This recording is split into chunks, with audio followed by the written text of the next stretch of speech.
How do I sound? You sound fine. Good. I sound okay? Yes, you sound real good. Nice. Yeah, we need to get another one of these Logitech webcams so that you've got that covered, just so that you're in higher definition when we can't be together. Yep. Oh, right. I should probably actually find a way to have the chat up.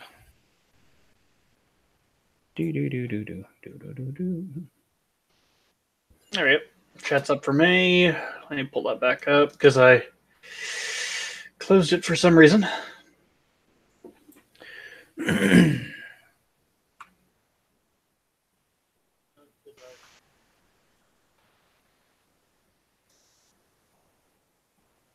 Okay, got that there.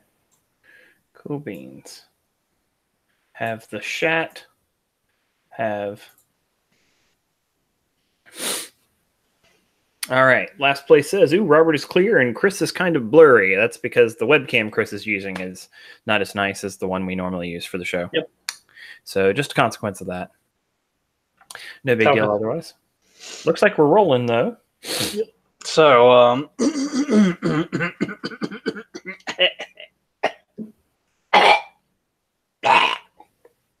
you okay there? Welcome again, everyone, to the next episode of The Foally of Man. My name is Chris. With me here today, Robert. And today we're going to be checking out Chapter 3 of Pink Eyes, a side fiction to Fallout Equestria, which is bounties and Fallout. So let's just go ahead and get into it. Well. You know, you got to remember, we sometimes do occasionally have new viewers. And go back. Go yes. back. We're in the middle of the book at this point. Come on. No. Yes, go back. But let's explain the concept of the show. So the concept of the show is, Chris, you're Brony, and I am absolutely not. This fan fiction that we're reading is a crossover between the worlds of Fallout and My Little Pony. And as this book is based off of an original fan fiction that was written by K-Cat, and this fan fiction was written by... Mimezinga, which is Pink Eyes. So it's another derivative work.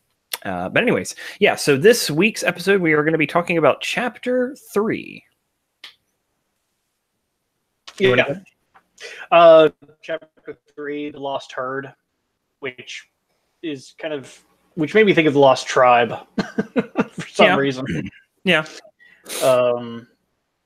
We start off with a radio broadcast, similar to how K-Cat had done wrap-ups to previous chapters' events in her own story. In this, wrapping up kind of a outside perspective of Puppy Smile's actions in Chapter 2. Mm-hmm. Well, and the radio broadcaster is known as Lonesome Pony, who self-refers later to as LP, specifically LP, which is, you know, like a limited play. But anyways, or like Little Pip. But anyways, it's interesting that this radio broadcaster does a lot to kind of flesh out the world. This is the opportunity for exposition and to do some world building. And in this instance, it also touches on the events, some of the events from Fallout Equestria. Yes. There's mention of Tin Pony Tower and broadcasting from Tin Pony Tower. So is this the event that leads up to them being able to broadcast from Tin Pony Tower? Like, where is this story in the timeline? Is this post events of Fallout Equestria? It's during, it's during, but it's not dependent upon it. So don't worry about any kind of introduction of characters or character archetypes or story arcs or anything like that. It is fairly isolated. It will make mention of it in these radio broadcasts, and I think there's a few other points at which it comes up, but it's not... Nothing in Pink Eyes is reliant on the main story. Gotcha. Well, in a way, it's kind of a shame that... that one that you said that, because I've been looking for other connections. I mean, obviously this is inspired by the story, but it's kind of neat to get a perspective on some of the other places we've already been in the Wasteland. Because thus far, a lot of the places that we are in this story are brand new. Also, Lonesome Pony fleshes out the events that happened kind of at the barn. What do they call it? The circus? Carnival. The carnival. Thank you. yeah, the events of the carnival, and basically how, every year, we know of this, pony being taken away by this entity, and this yellow ghost with pink eyes went in and saved the day. So there's a lot of people who are seeing Puppy Smiles and seeing what she's doing. And it's like you said, it's very similar to what the reports we're reading on Little Pip. It's also very similar to, of course, in Fallout, the radio messages you hear of your own exploits. Yeah. Good and bad. Predominantly, I think it was more present in Fallout 3. I mean, there was some of it in New Vegas. And I felt like Fallout 4 was more... There's a ton of it in Fallout 4. Yeah, but I think it was actually more comments on the actions you made, like the results of those actions, rather than your actions directly. So they wouldn't say you instigated this. They would just talk about what that caused, what the final end result was. Mm-hmm. Now, when was Pink Eyes written? Do you know what year it came out? Like in relation to what game? Oh, I mean, it would have been the same.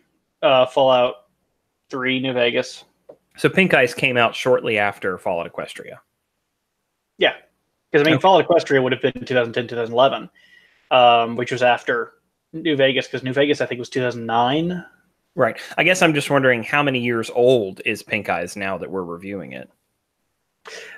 I think the fiction version is actually not the original. I could be wrong in that, so I have no idea. I think the original was a Google Docs like Fallout Equestria is. Wow, gotcha. Cool. All right, well, let's get into the story a little bit. We've already mentioned that they refer to Puppy as a ghost, specifically a ghost. Then Puppy comes across a convoy on her way. She's on Route 52, and she's on her way to Salt Lake City. The Big 52, as they refer to it. Oh, the Big 52, yeah. It is Route 52. It's just they call it the Big 52. And in the interaction with the convoy, again, they're like, is she retarded?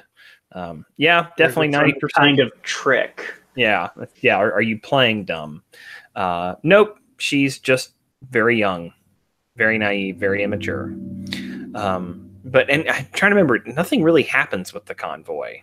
No, nothing. They just kind of skirt around it, and she mentions that there are the two-headed Brahmin. Yeah, we do wave at her when they pass. We do come across a pony by the name of Solid Slug.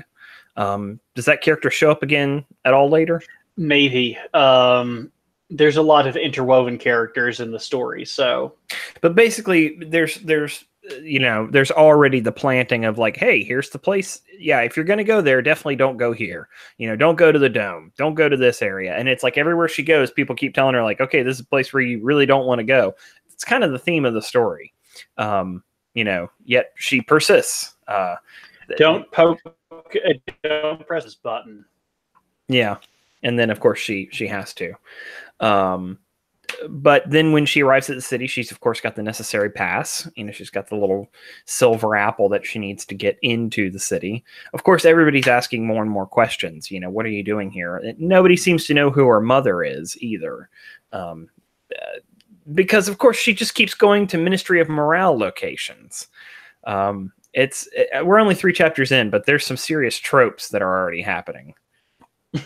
Each chapter is kind of like an episode of Scooby-Doo. Yeah, the arc, each chapter arc is very dedicated towards, let's find the Ministry of Morale building. This isn't where Mom is. Wah, wah. It's very boom, boom, boom, boom, bang. It's very episodic. Episodic. Well, we're also very early in, and so you'd expect that kind of until the seeds for a larger arc have been planted. That's really what you're going to experience at the beginning of pretty much any story. Yeah.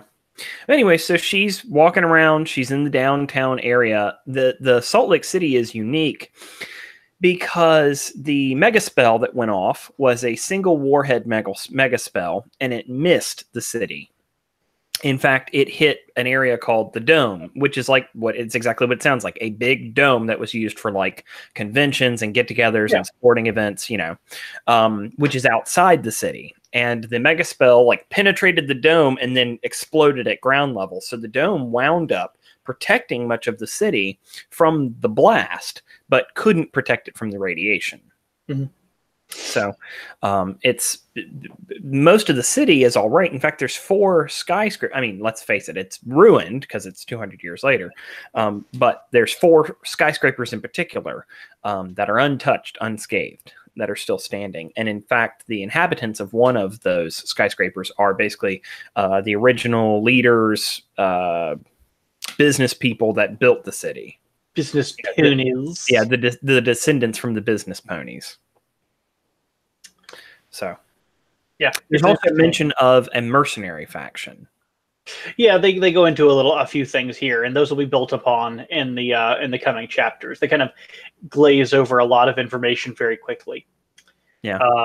There's also a lot that we skip over. There's a friendly unicorn mayor who helps Puppy Smiles, and it's just curious. It's like, oh wow, I guess you're the ghost I keep hearing about on the radio.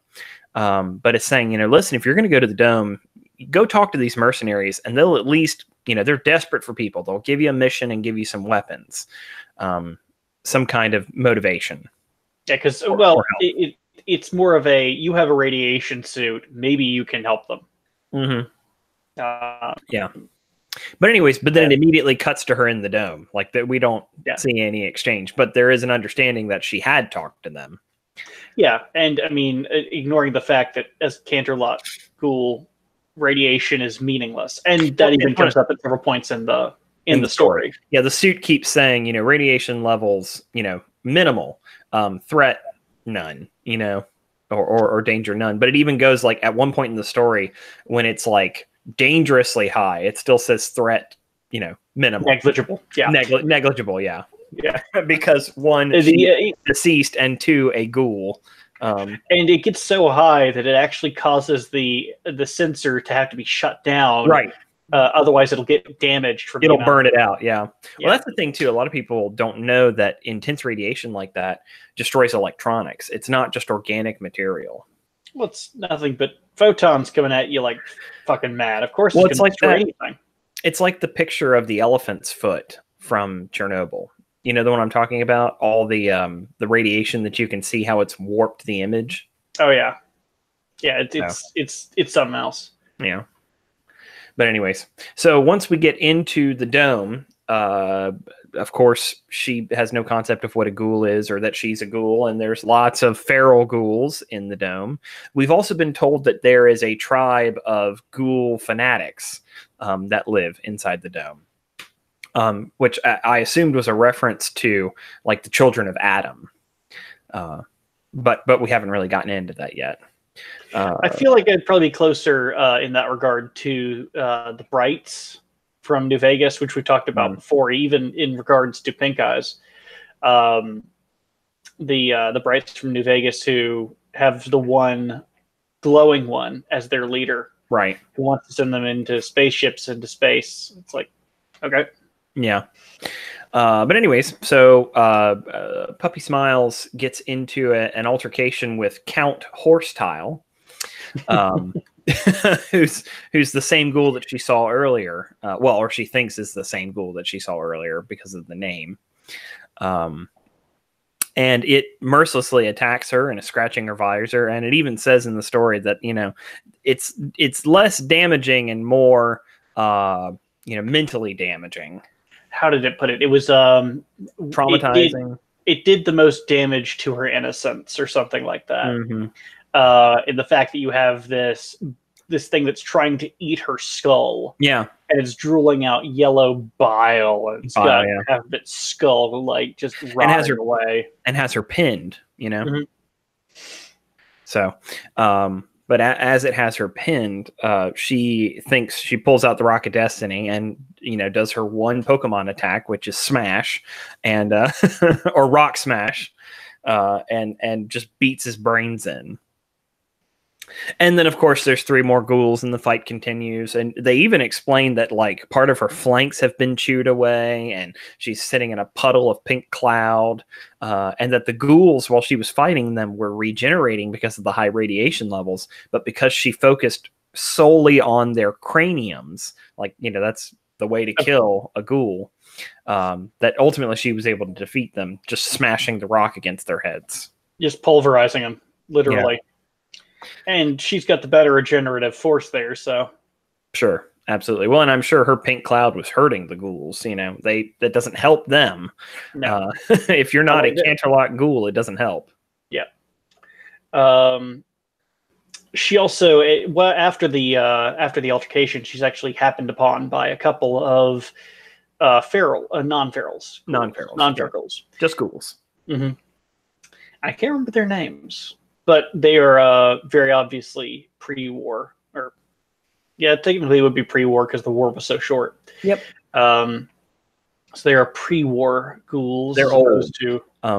In fact, when Puppy Smiles mentions her mother's name, they say, that name sounds familiar. But of course, they were wearing the same clothing that the unicorn that helped her in the first chapter were wearing. So they may have been from the same area. Yeah. Or similar area. Or just from the same organization, which was the Ministry of Peace, I think? Or was it? I think it's Ministry of Peace. Well, anyways, the name sounded familiar. So the trail, which has been nothing but cold, we've, idiot savant have happened across someone who may know her mother. So. Yeah. So they lead her to Sandbox, who is a doctor. And also their leader. And also their leader, described as one of the smartest among them and among scientists in general. Yeah. And he immediately recognizes the radiation suit. Mm-hmm, and starts going into a background as to the suit and the fact that she isn't the only one like her. Mm-hmm. There were others. Well, before. He's talking about how sad it is, how pitiable it is, how awful. He's like, the suits worked, but they worked too well. They worked too well that they, made the, how did he call it? The mutation, the merging, that facilitated the merging between the suit and the host. Yeah, to effectively make them all Canterlot ghouls. And he describes that some of them mutated, just straight up mutated, and started becoming rather enraged and terrified at themselves and lashing out. But they were all children, or young. They were all children. And the ones that didn't, regardless, they all lost their parents. And so they were all parentless, wandering in a group. And some of them were psychotic murderers, and all of them were fucking indestructible. Yeah, invincible. I mean, think about Puppy Smiles takes a bullet to the cranium and then just wakes up a couple of minutes later. Yeah, well, and it's one of the things that he mentions that eventually they were able to defeat them. The right combination of brain destruction and dismemberment was able to... You had to decapitate, as well as shut down the suit's matrix, as well as shut down the backup matrix. Right. And mind you, the main matrix on hers is actually damaged and shut down. And her backup is at 29%. Yeah, the backup power. But the backup is what loaded up when she awoke, which is the reason that it's missing most of its functionality as far as personability. Yeah. Last Place asks, I'm not sure if Pink Cloud affects other types of ghouls. That's an interesting idea to consider. As I understand, Pink Cloud is different from the standard radiation. It's its own thing, and that it's as I understand it, it would be dangerous to non-Canterlot ghouls. Yeah, the only thing that could possibly survive it would be a Canterlot ghoul. Right. And that's the thing. God almighty. Apple Snack, he was a Canterlot ghoul, and so he was able to move amongst it. When we were thinking back to like Little Pip and them having to use all these spells and Radaway and stuff like that, he's just healing potions. Yeah, I mean he could go back to Canterlot anytime he wanted. There was just no reason to. It's just bad memories for him. Yeah, I wouldn't. If I were him, I wouldn't go back. It's not someplace you'd want to go back to. The memories just clawing at your mind probably turn you feral. Yeah. Last Place also asks, she also manages to smash in grown ghoul skulls. Is she stronger as a Canterlot ghoul? They describe that Canterlot ghouls are stronger in the main story, if I'm not mistaken. Now, is she using the suit's levitation to smash their heads in with the stone? Like she's using a spell, right? Well, she's using a spell to select it, but I guess she's just taking it in between her hooves and just keep away. Yeah, I was going to say they don't describe that, at least in great detail. But yeah, so as a Canterlot ghoul, she is stronger than your normal ghoul. Again, Canterlot ghouls are unique. They retain, how should I put this? Regular ghouls are zombies. Canterlot ghouls are eldritch horrors. They are, they are like they're more like the descendants of elder gods. You know, they're a different entity because the pink fog is a different thing. The pink fog is in and of itself a dark magic zebra trick. A necromantic. A necromantic. That's a good, it's necromantic. And you got to think all the things the zebras do buff themselves, you know, even the evil, sickly things that they do. It's all for strength and power and virility and that kind of thing. You know, ponies have a lot of, how should I say this, like just inane spells. You know, like, oh, look, I made cotton candy. Yeah. There's a certain amount of magic which is imbued to them by their very nature. All creatures exist in that way. That's the reason Vegas I only have wings that are like half of their body length but can fly at ridiculous speeds. Is because it has to deal with the way the world works and their own stuff. So the other thing we've neglected to say is that in the center of this complex is a giant salt lick that is intensely irradiated and glowing, very bright.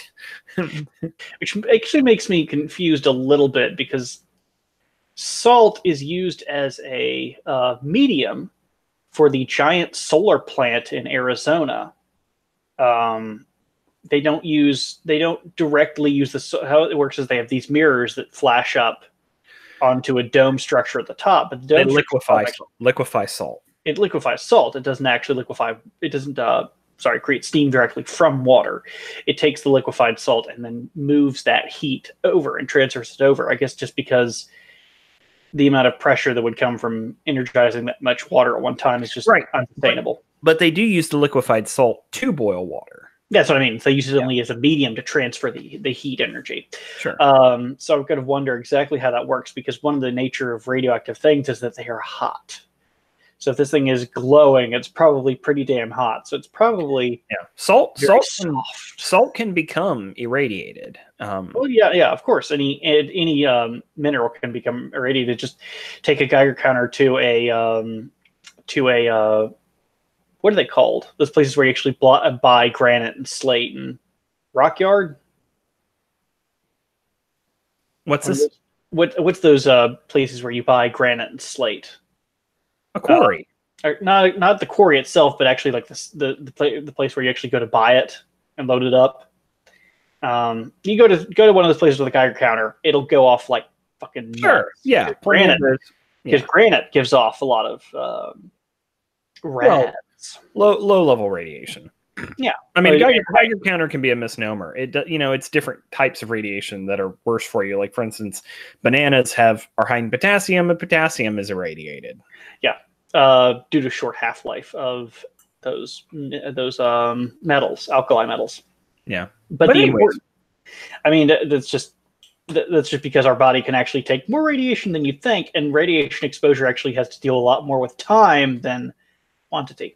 Sure. So Puppy Smiles is unable to make the connection between those Canterlot ghouls that she's heard about and herself. And she also says, that's an interesting story. Oh, by the way, I was told that I was to make sure that the ghouls were supposed to leave this place and never come back. Have you seen any ghouls? And they all go like, yeah, but one of them is even described as like face hoofing. Yes. So but yeah, I wrote in the notes that this is similar to the quest in Fallout 2 where you are to remove the ghouls from the Poseidon nuclear plant. Right. Or at least fix the groundwater. So what happens is you stop it from leaking and you fix it and you go back and the first citizen in Vault City gets really pissed off at you and she becomes all full of herself and says, no, you don't understand. You were supposed to murder them because they are unclean. Right. Yeah. Well, and it's so funny is that people keep explaining to Puppy Smiles who and what ghouls are, and to no avail. Yeah. Makes no difference. I've still been meaning to go into Fallout 2, actually get to in-game level strength, and then go into Vault City and murder her along with all the staff. Oh, yeah? One day. One day. One day their reckoning will come. She's just the most insufferable character. She's just awful. Very well written in that regard, but damn! You know, I would love for us to have a Pony Pun of the Week. But we don't have a Pony Pun of the Week. We haven't done a Pony Pun of the Week in a very long time. Since the end of Fallout Equestria. Yeah. I think we had like one that just popped up, but that was it. Probably get back sometime.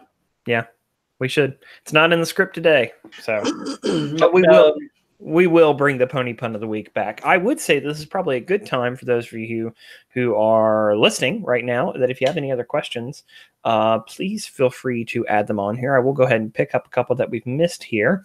Last Place says, Balefire is a bit of necromantic and Dragonfire from eggs. Pink Cloud is necromantic and chaos, I think. I also think K-Cat mentioned there are several schools of necromancy. So I don't know about that. Are there different schools of necromancy within? I do not remember. I think if it was brought up, it was most likely brought up during the Canterlot school chapter, portion of that chapter. I just want to say a zebradum or zebradum is very different than a zebradom. Yeah. Now, would you say that Zenith is a zebradom?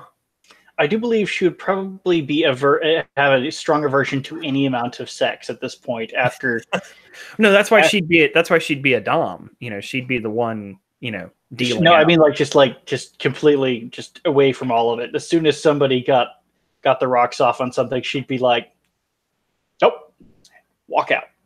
Filthy little pony.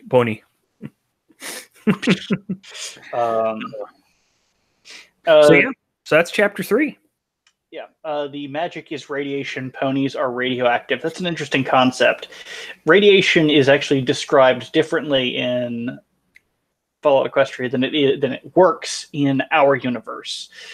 And obviously, should have brought that into account when it talks about the glowing cube of salt and having to deal with heat.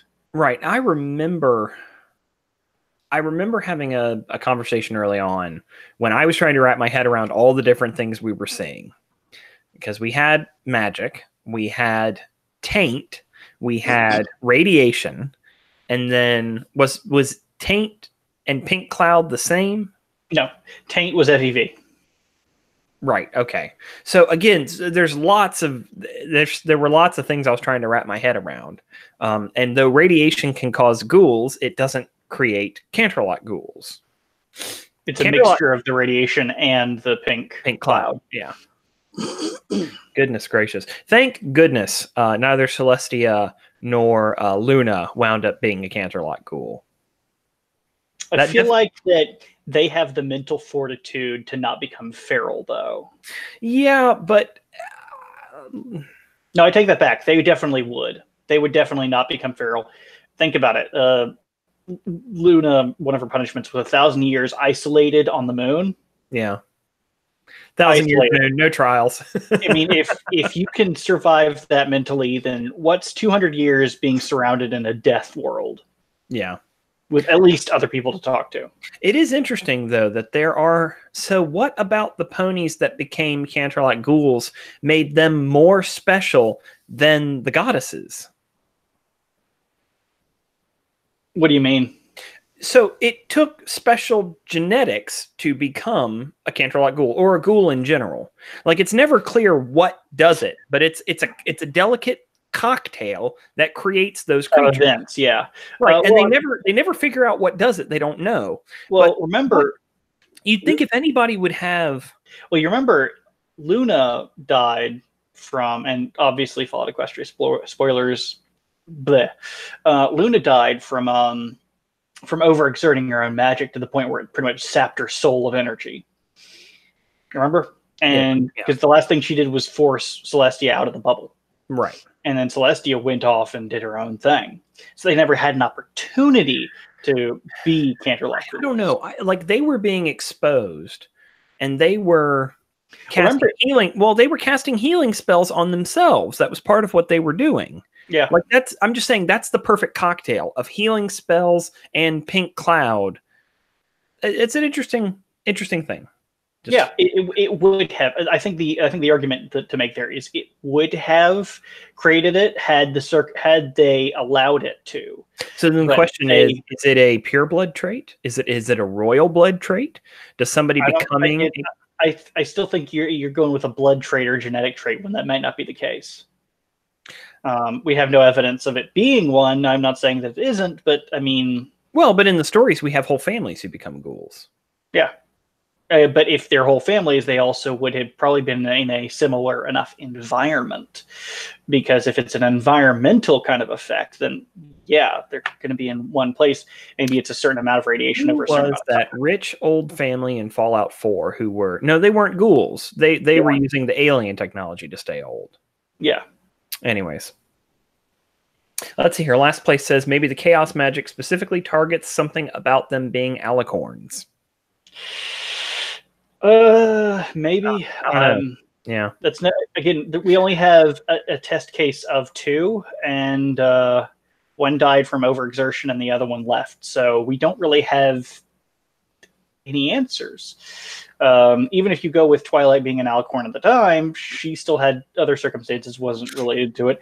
And if you go with Cadence, then she's in a completely different part of the world, and goodness knows what would have happened to the Crystal Empire. I think K-Cat touched on that a little bit. I know she said she would have liked to included it if it were late enough, if it had been introduced earlier on in the show. Sure. But no telling. Yeah, neither here nor there. Yeah. Well, great. That's chapter 3. I think we've asked a lot of questions, answered a lot of questions. We still, have a lot more story to go. How many chapters does this book have, Chris? I do not remember, but it's only I think 30. They're all about this length, so gotcha. It's going to go rather quickly. You got to give up a heads up to people if you want to say hi. Apparently, Mimezinga or Mimizinga actually does poke the videos to watch and see. So great. Wave. Well, on that note, we should say thank you to Mimezinga for for allowing us to go through the book, to be open to some critique and some getting into it. I would say thus far, I'm really enjoying this story. I'm interested to see where it goes. Like I said, it's very episodic at this point, but you said it's, that's going to change as we go forward. And I'm already seeing there's pieces that are being set up that, are going to pay off later. Yeah. And even Followed Equestria proper was episodic very early on. Sure. Yeah. With a very short start-finished feeling to each chapter. I think a lot of books start that way because you just sit down and start writing and you think, well, maybe this will flesh out into something I enjoy and can keep writing if the characters make sense. And so there's that, but there's also the fact that you haven't had time to establish any arcs. Right. I guess I'm just speaking more about the writing process in general. A lot of writers just sit down and start to write. And so you can get, basically, we're only like 13,000 words into this from the first 3 chapters, maybe 15,000 words at this point. And you can do those in a couple sittings, if you're really ambitious with your writing. So it's going to be good to see the story fleshed out more. And I always wonder, like, every writer's process is different. Like, from what K-Cat has talked about, she had a very serious outline. She knew what was going to happen with every character. And then it was just a matter of like fleshing that out. But she knew what the story was. And there's other writers who don't do that at all. They just jump in and have an idea of characters and say, what would they do if I put them in this situation?